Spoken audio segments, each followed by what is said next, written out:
It's Pete from Cheap Homesteading, and today we're in the greenhouse and we're starting our mid-April plant in the greenhouse. So like our cabbages, our Brussels sprouts, I'm gonna start my watermelon, stuff like that. I got a pile of seeds to plant, so we'll go through as much as we can. And if I have to plant every morning this week, I need to get the rest of this greenhouse started and up and going.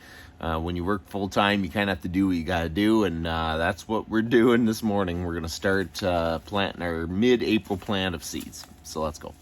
So what we're going to be planting is our New Brunswick sauerkraut cabbages from OSC.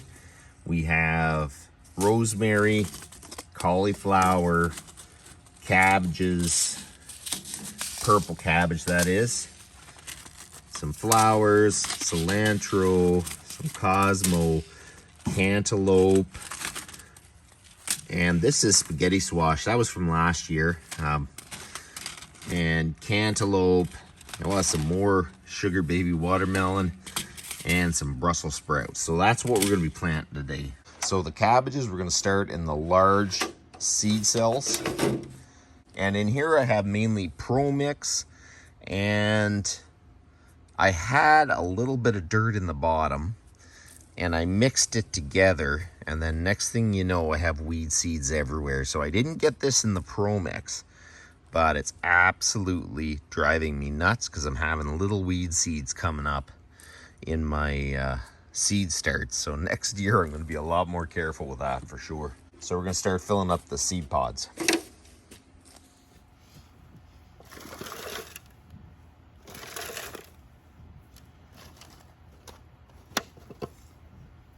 So you basically, I don't know, I don't think there's much of a science to it, but I fill up the seed pods there. I just loosely throw it in, then I kind of shove my fingers down a little bit. You don't want it too packed, but in the same right, you don't want suddenly your plants to run out of dirt. Then I kind of put more seed starting mix on top, and then I kind of do it again.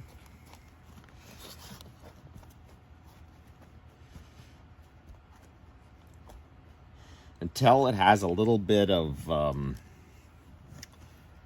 I don't know, consistency. Like when you push, you feel like it pushes back a little bit. That's what when you first do it, it'll just slip all the way to the bottom. Then we brush this off. So there you go, there's the first tray filled.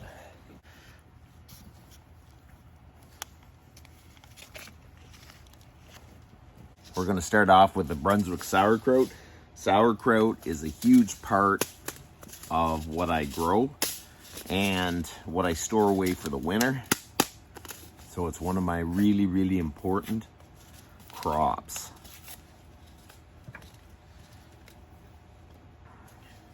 Seeds are absolutely tiny, so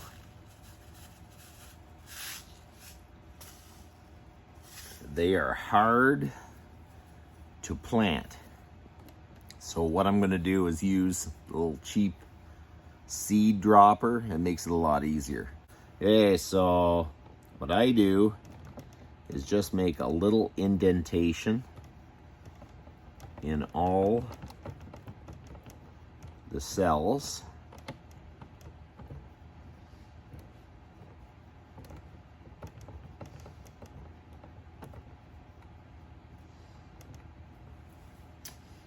What do they say? Let's tell you the seed depth. 1/4 inch to 1/2 inch. That's about it. So I've never grown the Brunswick sauerkraut. That comes from OSC. And I want to say thanks again to OSC. They've been great this year. They've given me gardening advice and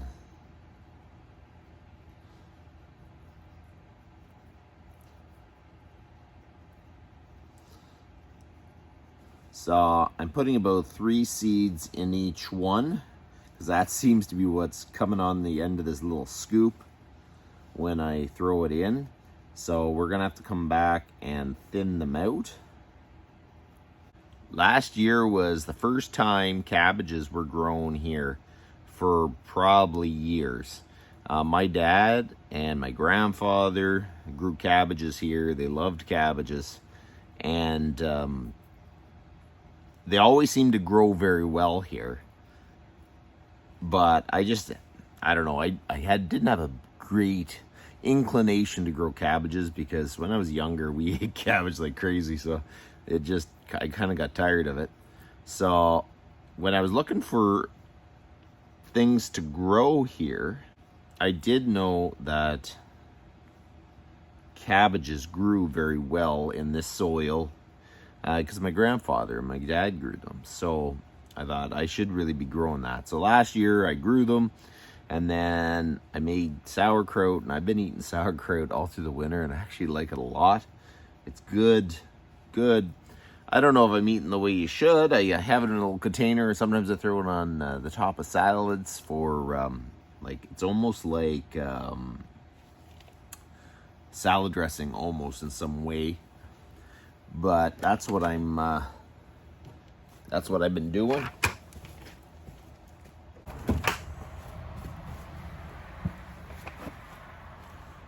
So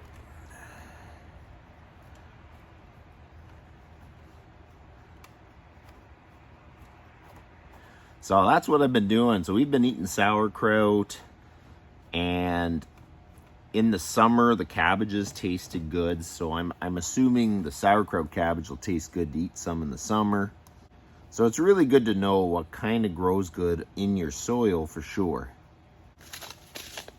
Okay. So now we are going to throw a little bit of dirt on top. Instead of trying to use the dirt, I just put a gentle covering on them.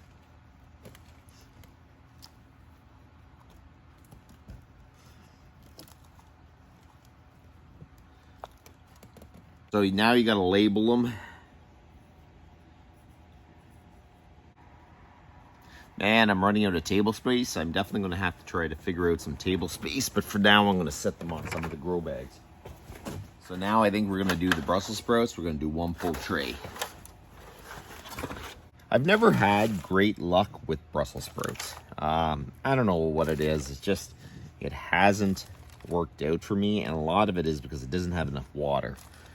This year I need to make sure that they have lots of water all the way through its growth cycle,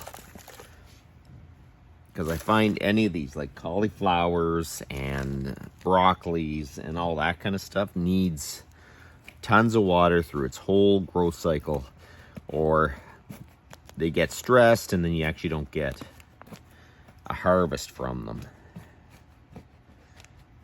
So that's what we're going to try.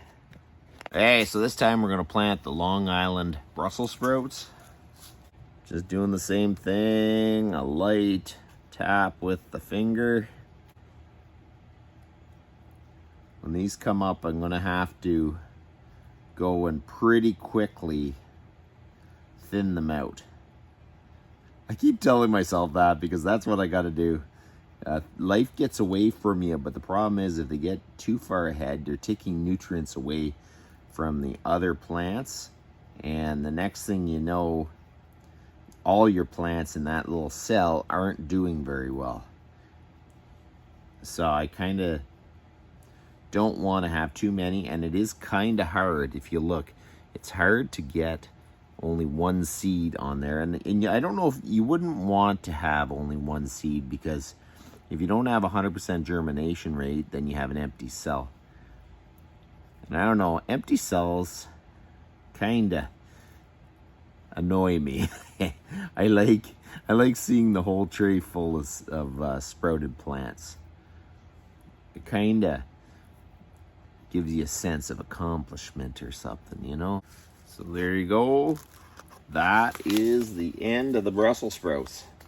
Gonna put a light coating of dirt over everything.